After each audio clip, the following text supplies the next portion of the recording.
Assalamualaikum warahmatullahi wabarakatuh. Di sini kami sebagai kelompok 5 akan menjelaskan materi mengenai asam amino dan juga protein. Sebelumnya izinkan saya untuk memperkenalkan diri saya terlebih dahulu. Di sini saya Naimah Biasari dengan NIM S1M 022047 akan menjelaskan materi mengenai apa itu asam amino, bagaimana klasifikasi asam amino dan juga apa sih sifat-sifat dari asam amino tersebut.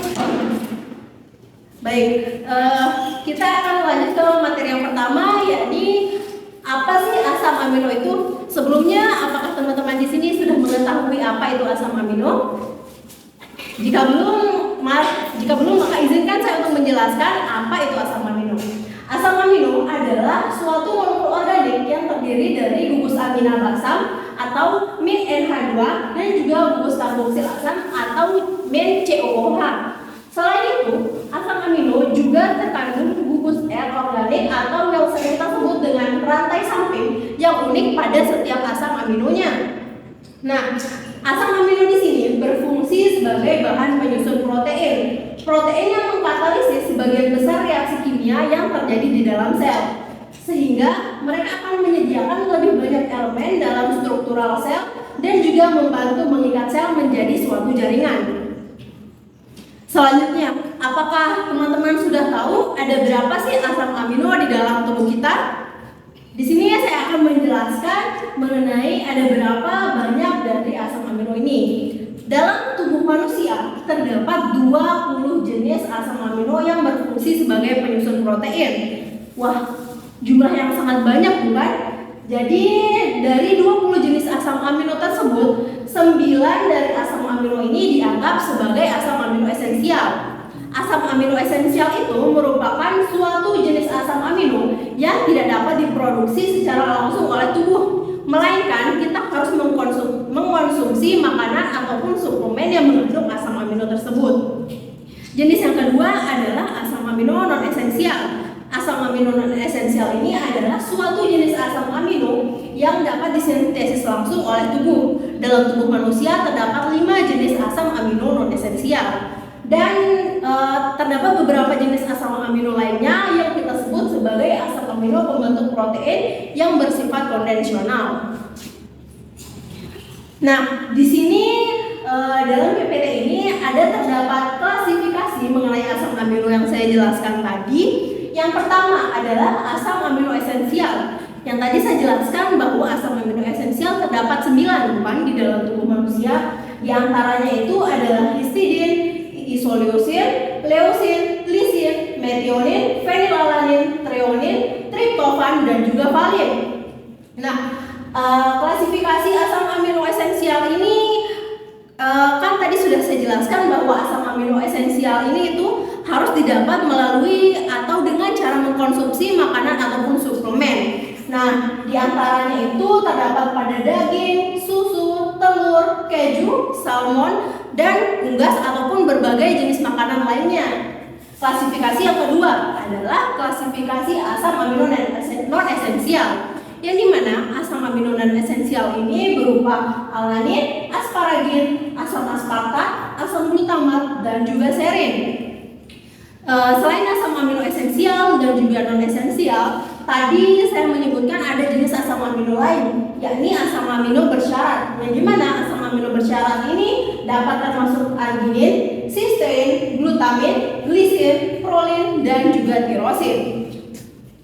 Oke, selanjutnya kita akan beralih ke materi sifat-sifat asam amino. Di sini teman-teman bisa melihat mengenai spesifikasi dari sifat-sifat asam amino secara lebih detailnya yang ada di tabel ini. Namun di sini saya akan menjelaskan secara lebih ataupun yang tidak ada di dalam tabel itu. Di mana asam amino ini bersifat dapat larut pada pelarut polar, namun tidak dapat larut dalam pelarut nonpolar. Nah, meskipun memiliki kelarutan yang tidak sama amino ini dapat larut dalam larutan alkali sehingga dapat membentuk garam. Nah, selain itu beberapa asam amino ini memiliki rasa yang manis, pahit ataupun tidak berasa. Asam amino yang memiliki rasa asam amino yang memiliki rasa manis ini diantaranya ialah glisin, prolin, alanin, hidroksiprolin dan juga serin. Sedangkan isoleucin dan juga arginin memiliki rasa pahit. Lalu asam amino apa yang tidak memiliki rasa? Asam amino yang tidak memiliki rasa ialah leusin. Selanjutnya sifat terakhir dari asam amino ialah di mana semua asam amino memiliki sebuah ataupun lebih atom karbon asimetris kecuali glisin. Nah, kita garis bawahi ya, kecuali glisin. Jadi, semua asam amino tersebut kecuali glisin dapat menunjukkan kegiatan optis dari asam amino tersebut. Selanjutnya, materi struktur dari asam amino akan dijelaskan oleh teman saya, Muhlis. Kepada Muhlis dipersilahkan. Selanjutnya mengenai materi struktur asam amino dan pembentukan protein. Terlebih dahulu saya akan menjelaskan mengenai struktur asam amino itu sendiri. Struktur asam amino secara umum merupakan satu atom karbon C yang mengikat 4 gugus, di mana gugus C ini mengikat amina NH2, asam karboksilat COOH, atom hidrogen, dan dia mengikat gugus sisa yaitu R, di mana dia juga disebut sebagai rantai samping yang membedakan antara asam amino yang satu dengan jenis asam amino yang lainnya. Seperti yang saya katakan tadi, asam amino dengan kata lain merupakan suatu turunan asam karboksilat yang mengikat gugus karboksil COOH dan amina NH2. Seperti yang kalian lihat pada gambar ini, di mana dia mengikat gugus karboksil COOH, mengikat amina NH2, mengikat atom hidrogen dan rantai sisa atau resai.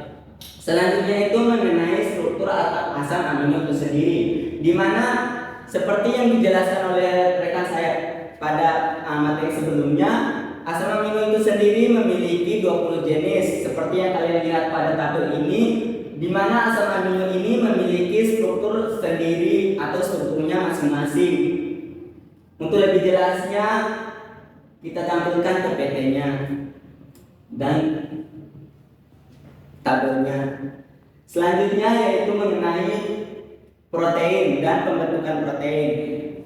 Protein merupakan senyawa organik kompleks berbobot molekul tinggi yang merupakan polimer dari monomer asam amino yang dihubungkan satu sama lain dengan ikatan peptida, di mana antara asam amino dapat bergabung membentuk protein. Ikatan yang menghubungkan antara asam amino disebut ikatan peptida. Seperti yang kalian lihat ini merupakan pembentukan dari berbentuk dari ikatan peptida atau protein, di mana asam amino yang satu ditambah dengan asam amino yang lain atau asam amino 2 membentuk ikatan peptida atau protein. Seperti yang kalian lihat. Di sini saya akan menjelaskan tentang struktur asam amino sebagai unit ion, di mana unit ion atau ion glikol adalah struktur asam amino yang memiliki muatan positif dan negatif secara bersamaan sehingga mudah larut dalam pola seperti udara.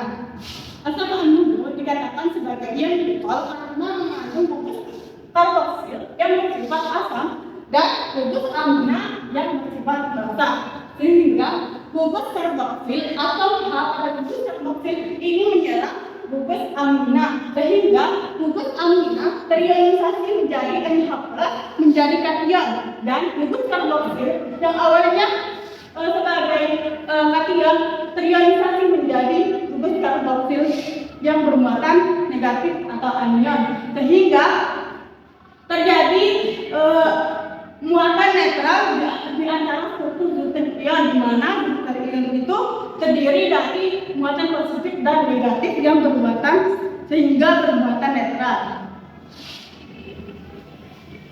Kemudian di sini ada penggunaan asam amino, di mana asam amino memiliki banyak sekali kegunaan, seperti pada lisin untuk pertumbuhan dan pemeliharaan jaringan tubuh. sintesis protein dan produksi hormon.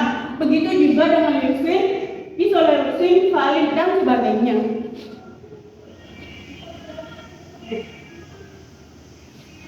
Dari penjelasan tadi dapat disimpulkan bahwa asam amino adalah bentuk organik yang terdiri dari gugus amino basa NH2 dan gugus karboksil asam atau COOH dan gugus L organik atau rantai samping yang unik untuk setiap asam amino.